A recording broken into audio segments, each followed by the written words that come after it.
When I was pushed into the operating room, my family and boyfriend were with my foster sister, watching her competition.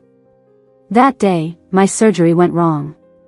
The tumor in my brain was removed, but my nerves were damaged. I lost the ability to feel like a normal person. I had a tumor in my head. I wanted to tell my parents and boyfriend about it. But my parents were busy buying plane tickets to accompany my foster sister to participate in a dance competition abroad. And my boyfriend was working overtime all the time.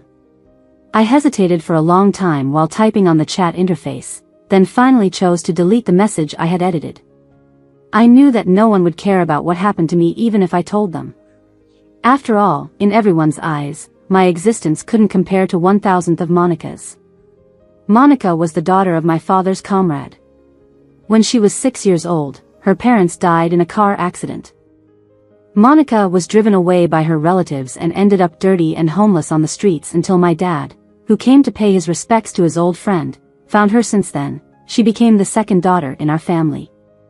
I was 10 years old that year and Monica was 6. My parents told me, "Joanna, you're a big girl now, you need to learn to take care of your sister."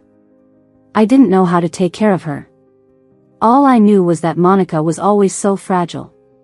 She didn't have to do anything, just stand there, looking at me with teary eyes. And everything I had would become hers.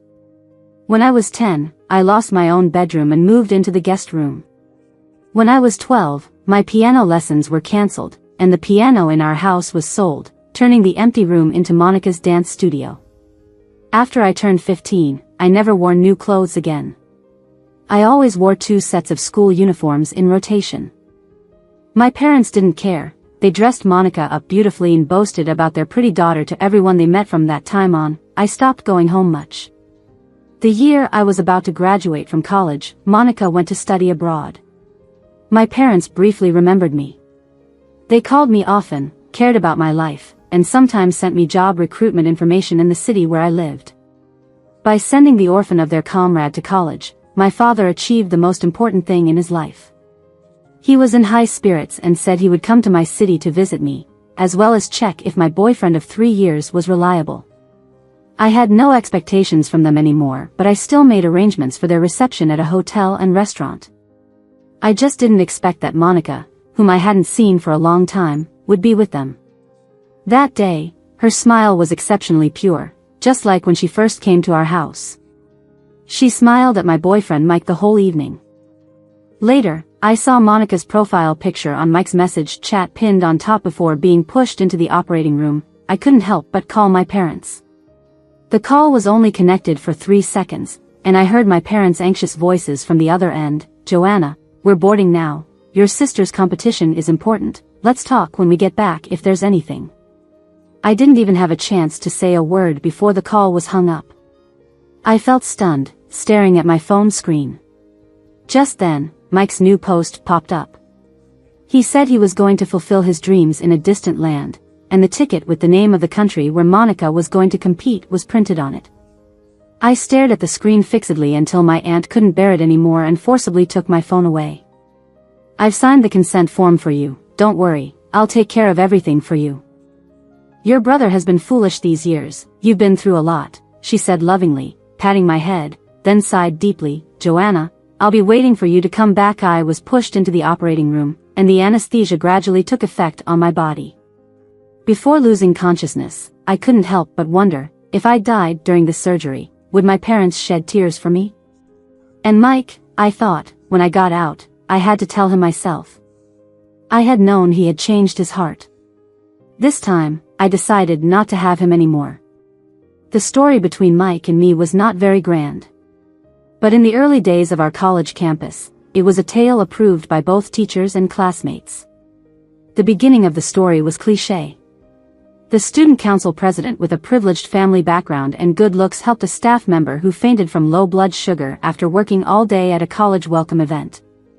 The second time they met, he specially left 2 candies in his pocket for her.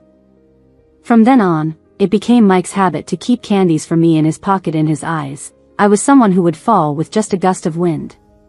He always looked at me worryingly and said, "Joanna, I've never been so scared of losing someone before." He said I meant something to him like no one else did. There was always a special place for me next to him.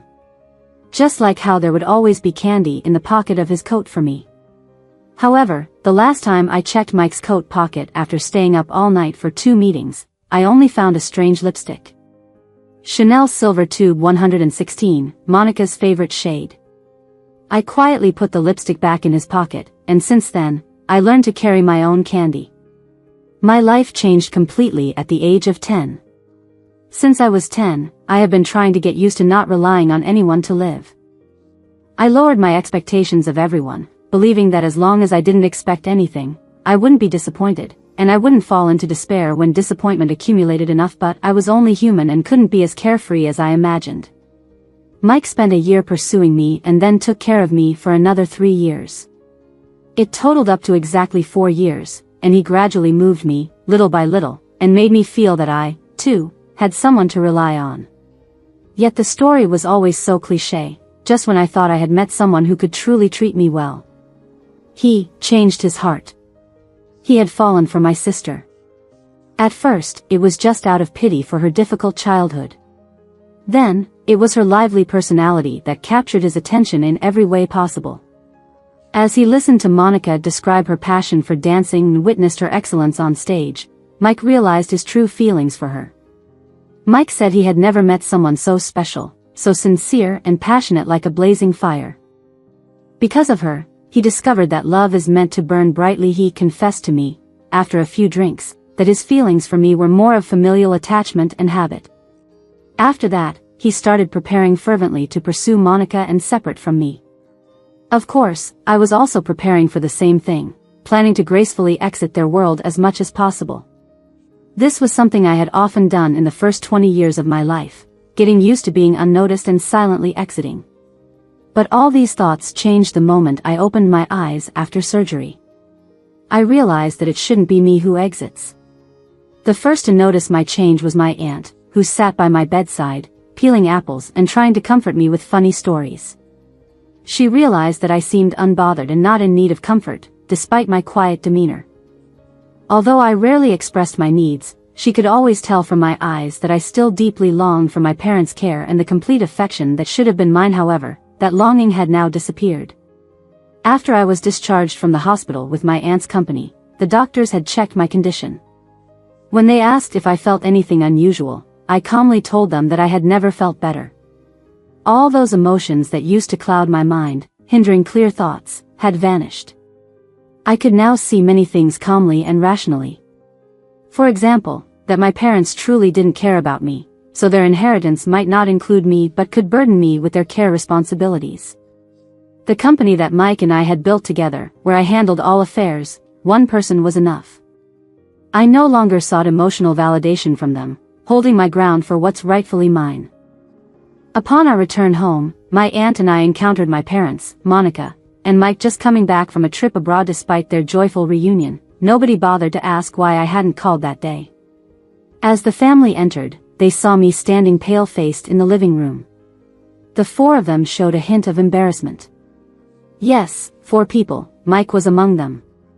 Monica quickly approached, linking her arm with mine, asking if I minded them celebrating her award with Mike at our house.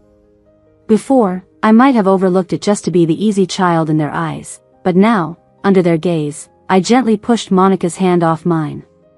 Monica almost instantly teared up, feeling wronged. My dad immediately found reasons to scold me, while Mike wanted to say something but refrained from speaking lies when our eyes met. My mom remained silent, allowing them to scold me without intervening.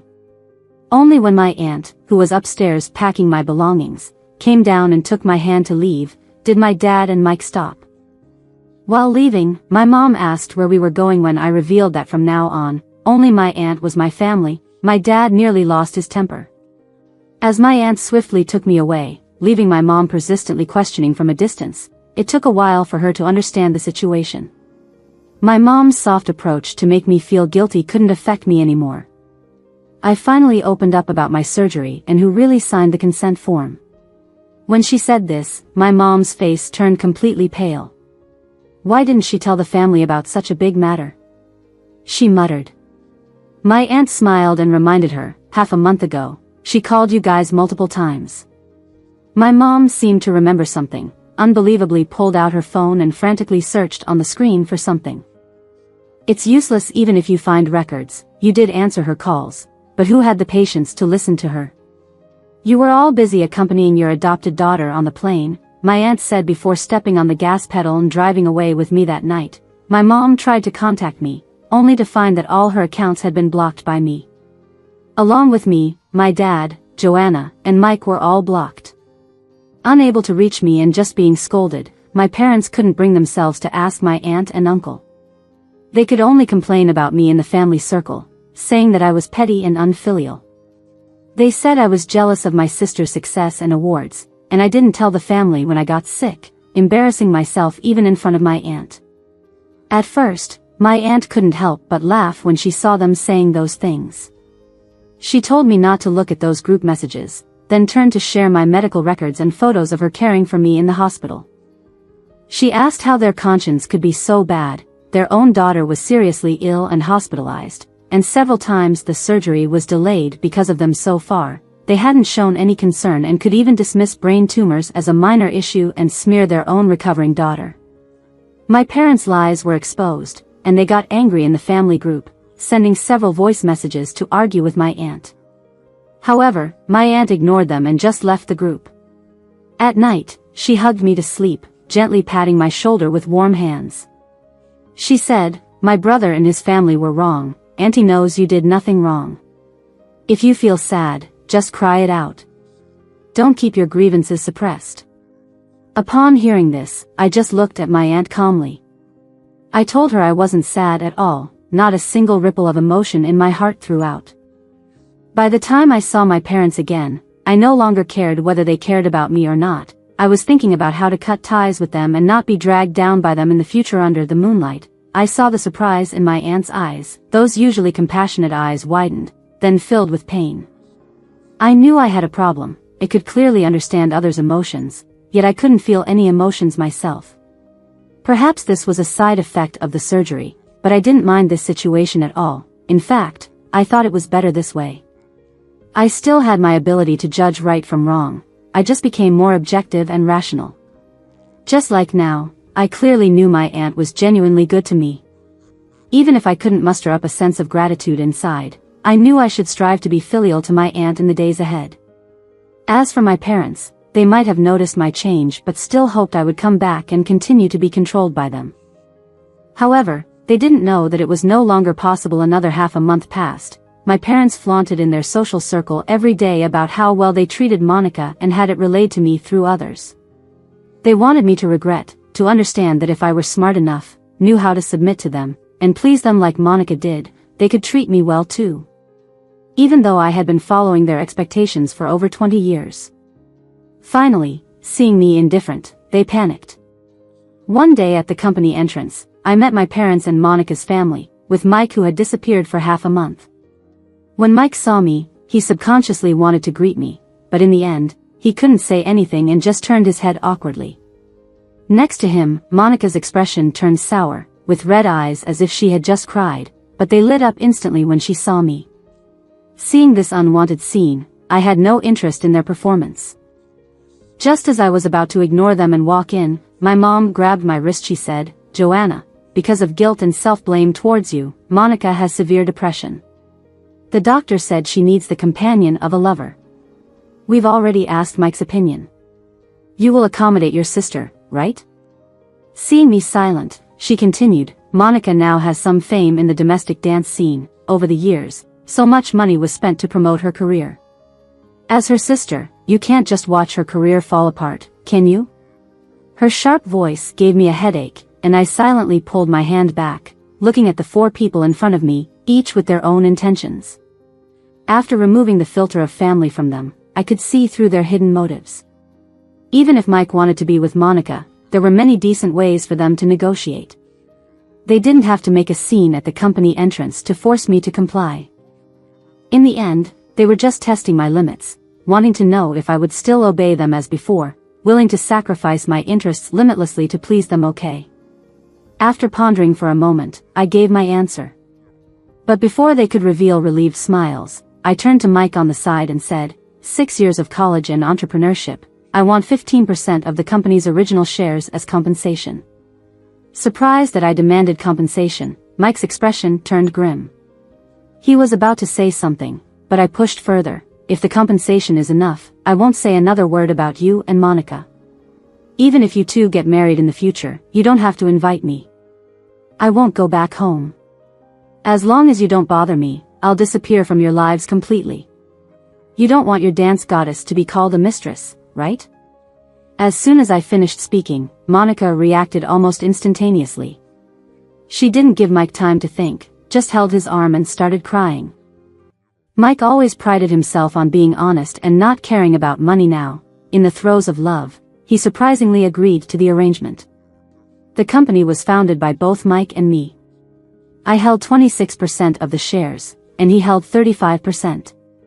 Over the years, I bought back 10% of his shares. If Mike were to transfer his remaining shares to me, I would become the largest shareholder in the company, consequently marginalizing Mike. To prevent Mike from changing his mind when he regained his senses, I immediately took out my phone, asked the secretary to prepare the documents, and called the notary. The moment I acquired the shares, I sincerely wished Monica and Mike 100 years of happiness. I even escorted them to the company's front door. Joanna looked at me with a triumphant smile and warned Monica, "Monica, you've got the money now. You better not cling to Mike anymore."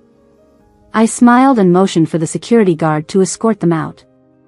My mom emerged from behind them, staring at me intently, and asked, "What do you mean you're never coming home again?" When she realized I didn't respond, she began accusing me with a hand over her heart, "Are you trying to kill me?" But I wouldn't succumb to her feigned illness this time. I didn't even look at her, just turned to leave. Finally, the smug look in my mom's eyes vanished. "What's wrong?" She tugged at my sleeve, her face filled with panic, even her voice trembling. She sensed that her faked illness, her manipulative tactics from the past, were no longer effective. Because I no longer cared about her, wouldn't pretend to feel guilty for her fake illness anymore. I spoke softly, looking at her and Joanna's family behind her, and said slowly, "In the future, you and your family should live well."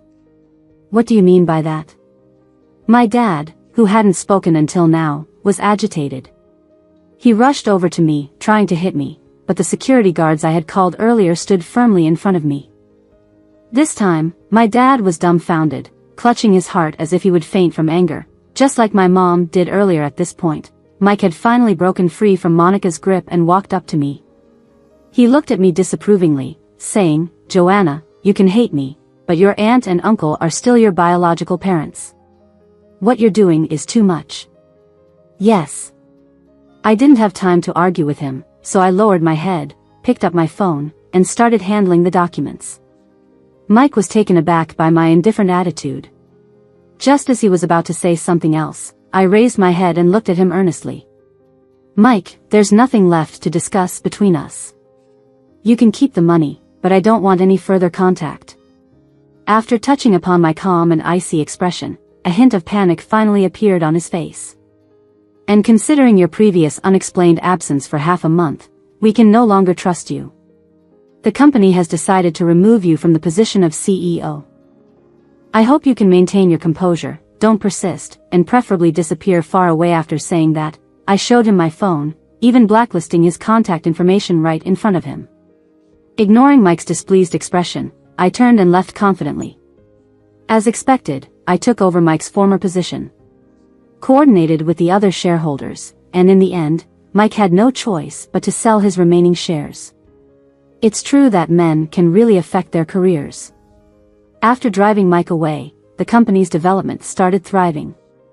On the contrary, while I was raking in the riches, Mike was still obsessed with his romantic role, focusing on dating his ex-fiancee's sister.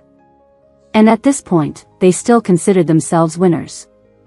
Monica was all high profile, constantly posting pictures with Mike and my parents on various social platforms, showing off their family love and affection. Of course, all these expenses were footed by Mike. Ever since my parents retired, their life had become struggling, and all their savings over the years had been spent paving the way for Monica's dance career. Previously, they maintained a facade of prosperity because of me, and now the whole family was living off Mike. Their relatives who visited regularly didn't know and kept praising them for finding a wealthy son-in-law. Just as they were all willing to spread the word and boast about their picture-perfect family. I bought a new house for my aunt. I moved her out of the old neighborhood and into a detached house in the city center. My aunt had never been in a marriage or had children. She treated me like her own daughter. At first, she was reluctant to accept the fact that her name was on the property deed until I told her the house was hers and wouldn't be manipulated by greedy people. As I reminisced about the way we used to be, I imitated an affectionate gesture, leaning on her shoulder. I said, "I'll live with Aunt from now on. Don't you reject me, okay?" Tears welled up in my aunt's eyes. She patted my back gently and comforted me in a soft voice. It's okay as long as Aunt's here, we'll always have a home." Upon hearing that I bought a house for my aunt, my parents suddenly turned red with urgency and hurried to the outside of the neighborhood where my aunt and I lived. "Security is tight here." He couldn't stay in front of the gate for more than 3 minutes without providing his information. My dad called my aunt's phone and went off on her with a string of insults. In his mind, my aunt became a troublemaker who poisoned their father-daughter relationship. Aunt listened calmly and then asked him, "Do you really need me to sow discord after what you've done to Joanna?" My dad hesitated, but before he could respond, Aunt continued. "You say Joanna is your daughter, but why doesn't your house have her bedroom or wardrobe? There are no dishes and utensils for her, not even a photo of her in the family portrait.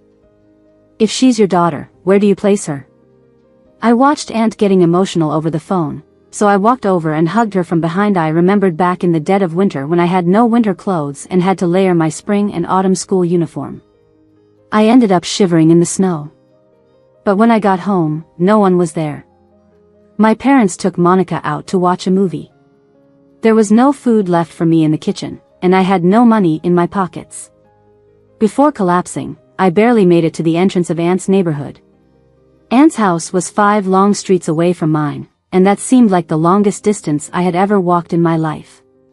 If I had fallen anywhere during that snowstorm, I would never have made it to safety. Luckily, I made it. I saw Aunt coming down with an umbrella to throw out the trash. I saw the shock and concern on her face as she rushed over and hugged me as I had lost feeling from the cold. From then on, I had a home again. My room was at Aunt's house, my dishes and utensils were at Aunt's house, and she even bought back the piano that had been sold, placing it quietly in the living room. I had long forgotten how to play the piano, but that day, I silently pledged in my heart that as long as I was there, I would be Aunt's biggest support in the future. So now, when my dad was being questioned by Aunt on the phone and started to spew foul language in response, I calmly took the phone and said to him, "Don't even think about a new house. Say one more word, and you won't even be able to stay in your current one." He forgot that not only the house but also their living expenses had all been coming from my card. Their meager retirement funds and savings had been depleted over the years supporting Monica's competitions and dance lessons from top instructors. Yet, they still looked down on me everywhere. Their voice was silenced on the other end for 2 seconds, then my dad exploded with a thunderous roar, "Joanna, you've gone too far, how dare you!" The louder he shouted, the more guilty he felt. I had already died once on the operating table, so there was nothing I wouldn't dare now. I calmly expressed my feelings. But my dad took these words as me blaming them for their actions. He tried to take a softer approach, attempting to scold and then sweet-talk me as usual. He said, "In the end, you are still blaming us for caring too much about your sister. Why don't you think about how pitiful your sister is? Seems like you really think now that you live too comfortably." After he finished speaking, I hung up the phone and started contacting a real estate agent. While I was preparing to sell the house, my dad and his wife were relentless, trying to track me down and cause trouble wherever I appeared. I avoided them for 3 days, had someone record enough evidence, and then reported them to the police soon after. They were detained for 15 days on charges of provocation causing trouble. My parents, who thought they had lived a dignified life, never imagined their daughter would send them to the police station in their old age. In front of the police, they cursed and scolded me, accusing me of being unfilial. I found it noisy, so I put in earplugs, turned to the police who came to mediate, and firmly refused to reconcile. As they were taken away, my once strict and authoritative father, as I remembered him, looked at me with a hint of fear in his eyes. Realizing that I might really stop caring about them, he softened his tone towards me. Calling my name Joanna over and over, it was an intimacy that I hadn't received since I was 10 years old. But I had no emotions left, so I didn't soften towards him. Unfortunately, Monica had run off. When my parents were taken away, she immediately went on a trip with Mike. To protect the reputation of the dance star they had created with their own hands, my parents insisted that this was all their plan, and there was absolutely no instigation from Monica. I imagined Monica's detestable appearance when not causing harm, figuring there would be another chance sooner or later. So, during this time, I sold the original house at a low price to a big brother with a tattooed arm who could handle both black and white issues. Before my parents were released, Monica returned from the trip only to find herself locked out of the house. She couldn't believe the house was gone and knocked on the door for a long time, demanding an explanation. When the door finally opened, she saw the tall figure of the big brother and was too scared to even move. In the end, Mike drove her to his own home. Within 2 days, my parents were released. Upon hearing that I had sold the house, they started cursing at the sky and earth, but no one dared to bother me again. Their survival became their primary concern. So, my parents quickly packed their bags and moved into Mike's house overnight. At first, Mike welcomed them. But after years of showing off and asserting themselves to me, they couldn't resist and soon began displaying their unpleasant traits to Mike. Mike, who had never been pushed around since childhood, quickly had their first confrontation with them. Not long after, my parents moved out of Mike's house. He rented a separate apartment for them, separated by half the city from Mike's house. For this, my parents constantly blamed Monica. They said that when Mike was with me, he never disrespected them like that. Why didn't Monica say something to Mike? Monica relied on Mike to spend money on her dancing. How could she stand firm in front of Mike? Over time, in order to maintain her relationship with Mike, Monica grew distant from her parents as well. One day, when Monica went to visit her parents, she overheard them complaining about Mike. It made her nostalgic for the days when she took care of their daily lives. But Monica had had enough of their manipulative ways. She smashed everything she could in the house and then confronted her parents, asking why they didn't come to her if they thought she was so good. This was the first time she had ever snapped in front of her parents. After firmly securing Mike, Monica realized that her family was just a colorful sideshow in her life and she no longer needed to seek anyone's approval. The confrontation they had was earth-shattering. My mom was the main force, wailing and pulling Monica's hair at the rental house entrance, alternately calling her ungrateful and accusing her of not appreciating her years of care and investment. My dad, feeling embarrassed, just sat silently inside smoking. Monica stood her ground, shouting back at my mom, calling her a vampire and ungrateful. Eventually, the commotion drew the attention of the whole floor before coming to a hasty end. This incident made headlines, causing the relatives who used to flatter them to scatter, cutting off ties with them. One relative recounted my parents' situation to me, expressing disbelief at how they had bragged about raising children well and now ending up with Monica being described as ungrateful. As he spoke, he glanced at me, trying to please me, saying, "Joanna, let me say, your aunt really has a good eye for choosing you as her treasure. Now just enjoy it in comfort." But my aunt was not impressed and unceremoniously kicked him out. As the door closed, she remained angry, pointing out how they had laughed at me as a wild child when I was young, but now that her son was graduating and job hunting, they praised me. Didn't feel anything towards this. I had encountered too many people like that in the first half of my life. But as I watched my aunt's worried expression under the warm yellow light, a fleeting warmth filled my heart. Only then did I realize that a few strands of white hair had appeared among her once dark locks. I reached out and held her hand, asking her not to be angry and inviting her to a feast. "Aunt," I said, "what he said was wrong. It's not that you made the right choice by picking me, but I'm lucky to have met you." Under the warm glow of the light, my aunt's eyes turned red. She turned away to wipe her eyes before turning back to me with a smile, saying, "Don't be silly, I'm your aunt, it's only natural for me to love you." I worked harder than ever, with my rational and objective perspective driving the company's profits to soar, my own value increased proportionally. When I saw Mike again, it was at a business gala hosted by a partner. Mike was dressed in a meticulously tailored suit, his hair carefully styled. But the weariness on his once proud face was unmistakable. It was clear that life had been tough for him while supporting his entire family. Monica's expenses for our dances weighed on my parents' finances, and Mike's need for their support meant he had to break up with Monica since his parents had never approved of her. It was obvious that he truly loved her. So, in order to gain his family's support, he was willing to lower himself and pander to the small-time bosses he had once looked down upon. However, these people who he had previously dismissed seemed to now look down on him. The bosses who had been all over him lit up as they saw me. They greeted me and approached swiftly. Mike, caught in the middle, could only stand awkwardly in place, but as our eyes met, something in his demeanor changed, seeming to lose the confidence he once had. When the company was just starting out, Mike never cared for the relationships nurtured at the wine table, as it was always me handling that part of the business. Now, the company and partnerships were on the right track. Those people naturally acknowledged me, but not him. It was only the next moment, when he seemed to make a certain decision, that he strode towards me. I turned and whispered something to someone beside me. The bodyguard intercepted him immediately and politely escorted him out of the area. It wasn't until the banquet ended that night, as I was getting my car, that I encountered Mike waiting by the side. I looked at him, recalling our past together.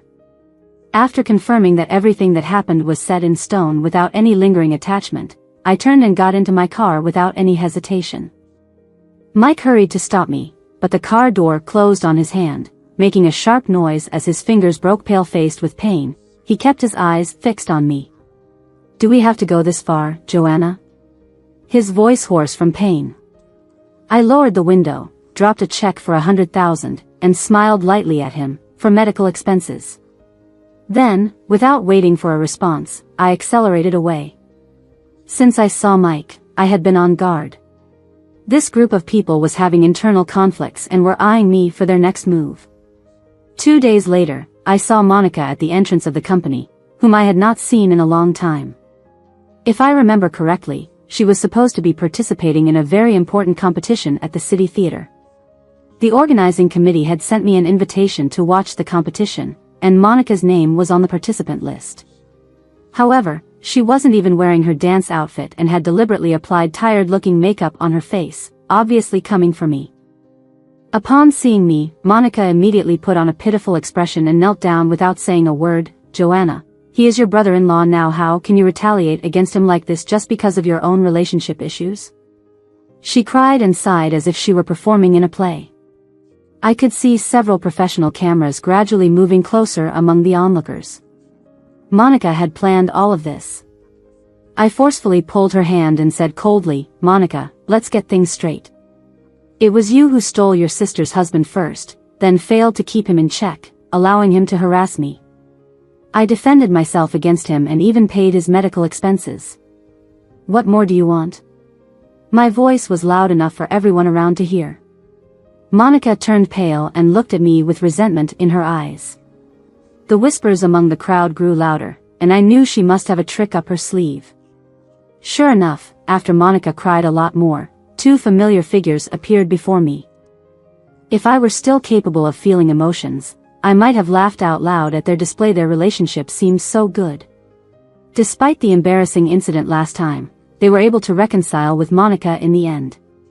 Unfortunately, I no longer had feelings, so I intervened before my parents could say anything, signaling to my secretary to turn on the recording equipment. Several cameras were pointed at them. In a calm and slow tone, I said, "From now on, every word you say will be recorded by me as evidence, and legal consequences will follow afterwards. If any of your statements constitute defamation, I will file a lawsuit and pursue it to the end." Upon hearing this, my father's face turned livid instantly. My mother tried to speak several times, but no words came out. Impatient, I turned and walked away. She finally rushed forward, clinging to my legs, crying and pleading. She asked, "What has happened to you? I am your mother. You never treated me like this before." She recounted the difficulties of raising me over the years, regretting her past actions and begging for forgiveness with tears in her eyes. She asked, "Joanna, does it mean you don't want me anymore?" I looked at her tearful eyes without a hint of emotion stirring within me. As I pondered how to respond without causing too much negative impact on the company's image, a strong pair of hands suddenly pulled her away from me. I looked up to see my aunt glaring at my parents and Monica, shouting, "Shame on you! How dare you try to force Joanna into anything? I have evidence of everything you did. Don't push me to expose it all." She continued, pointing at Monica, who was now trembling. "This is my brother's adopted daughter, the woman he abandoned his own daughter for." Monica, realizing the implications, tried to stop my aunt from speaking but was too late. My aunt turned back and loudly said to my mother, who was still seated on the ground, "My brother never had any deceased war comrades. The girl he adopted is the daughter born out of an affair he had with his ex-lover." This revelation hit my mother like a thunderbolt, and it took her a moment to process it. Monica, unable to bear the pressure, turned and fled into the crowd. It was only then that my mother fully grasped the situation and rushed forward, grabbed Monica, examined her closely, and then without hesitation, slapped her hard across the face. Monica cried out in pain. It was a heavy blow. Since she came to our house at the age of 6, my parents had always cherished and protected her as if she were a pearl in their hands. She had never been treated like this before, and her usually innocent eyes were filled with tears. Her cries only seemed to provoke my mother even more. She continued to grab whatever she could find as a weapon and struck Monica repeatedly, while Monica dodged and sought help from my father with pleading eyes. The surrounding crowd watched the drama unfold. No one had expected that the family that came to question me would end up quarreling among themselves. The journalists Monica had hired to take pictures had already been escorted out by my private security. As my aunt led me away, the scene escalated with my father protecting Monica and receiving a slap from my mother, who was then wrestled to the ground by my father in an attempt to stop her from attacking Monica. The security intervened again as the situation spiraled out of control, and they all ended up at the police station once more. This time, I had several paparazzi hired by Monica with prepared stories to tarnish my reputation. Accusations and rumors, Monica can't escape any of them. In the end, it was Mike, holding hands with someone, rushing over to pick them up from his house. The commotion at the company's entrance today had already made it to the local trending topics. Perhaps Mike already knew the whole story on his way, but when he saw a disheveled Monica at the police station, he still wore a look of disbelief on his face. "Monica, aren't you supposed to be at the competition?" His gaze fell on Monica, realizing that even the clothes under her coat were not the performance outfit she hadn't had time to change into, which made him even more silent. Initially, Mike loved her for her artistic passion. He supported Monica's dancing, as if making up for his past self who was too afraid to pursue his dreams boldly.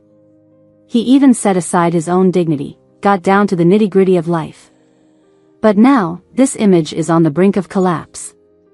For her to throw dirty water on her own foster sister just to clear her own name, and to easily give up on a competition that was more important to her than her own life in her eyes.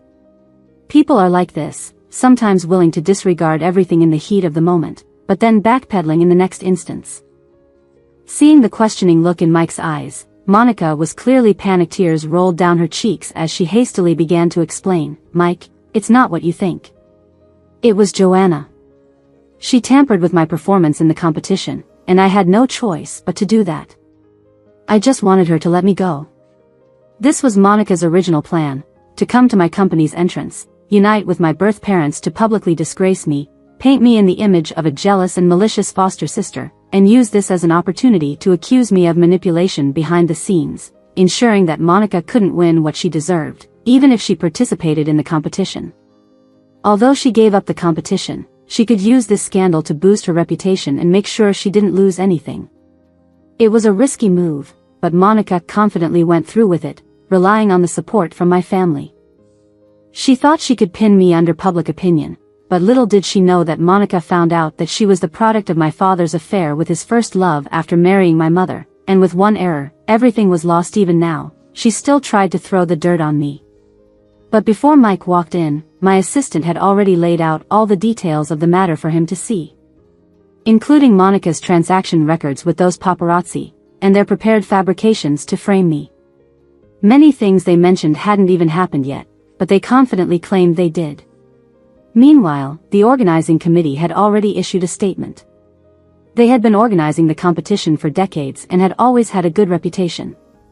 Monica not showing up for the competition and planning to disgrace them made them furious. Especially since some of the higher-ups had connections with Mike's parents. Even if Mike wanted to intervene, they had already learned about Monica's existence. Mike's plan to boost Monica's fame and then bring her back home had fallen apart. I wasn't sure what kind of mindset he had coming to see Monica.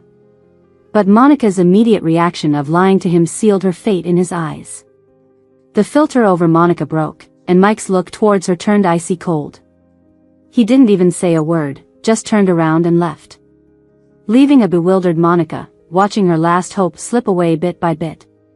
Without Mike compensating her losses, Monica received a bonus of 15 days in detention.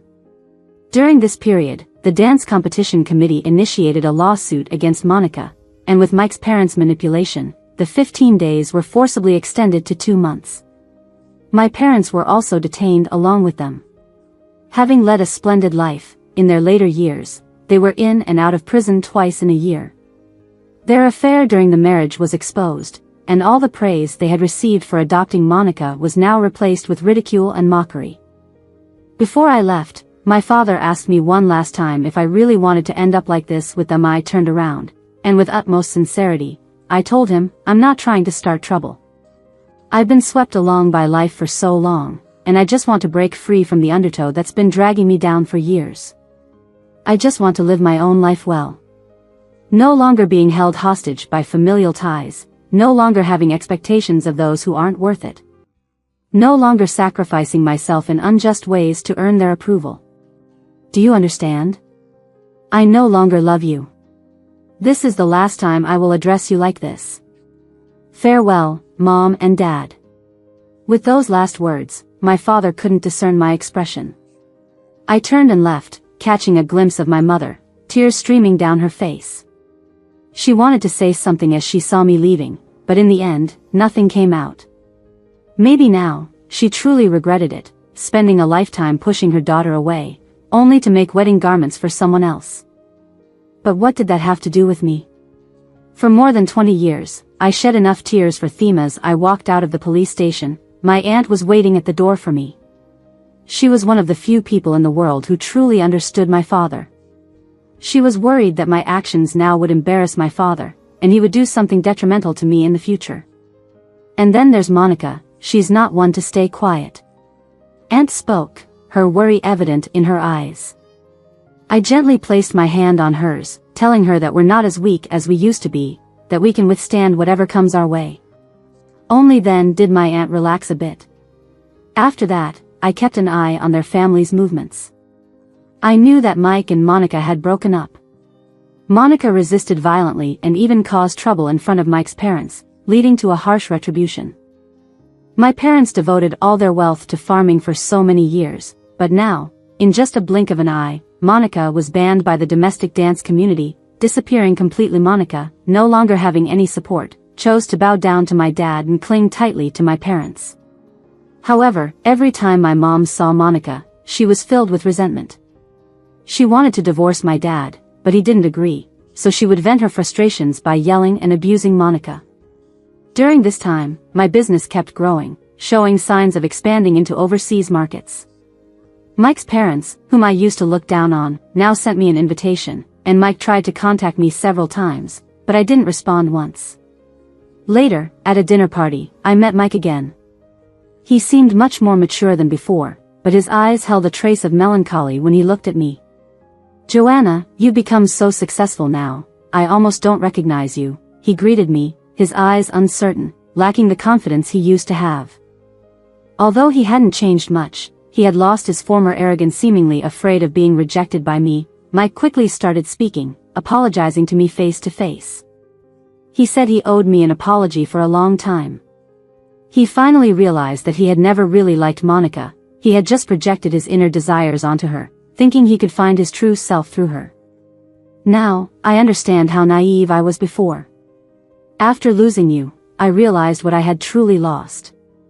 I listened to his words impatiently, and finally, I couldn't hold back anymore and stood up to leave. Monica.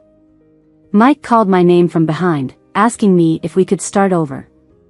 No, I have no interest in rotten cucumbers, I smiled, bluntly rejecting him. Mike, no matter how nice you say it, you can't change the fact that you couldn't resist the novelty and cheated during our relationship. Now you have the audacity to appear in front of me, you really have no shame. After removing the filter on Mike, I realized that the person I used to idolize in my heart was just like that. Moreover, I had surpassed his previous position long ago, and from now on, I would be the one to light up my own life.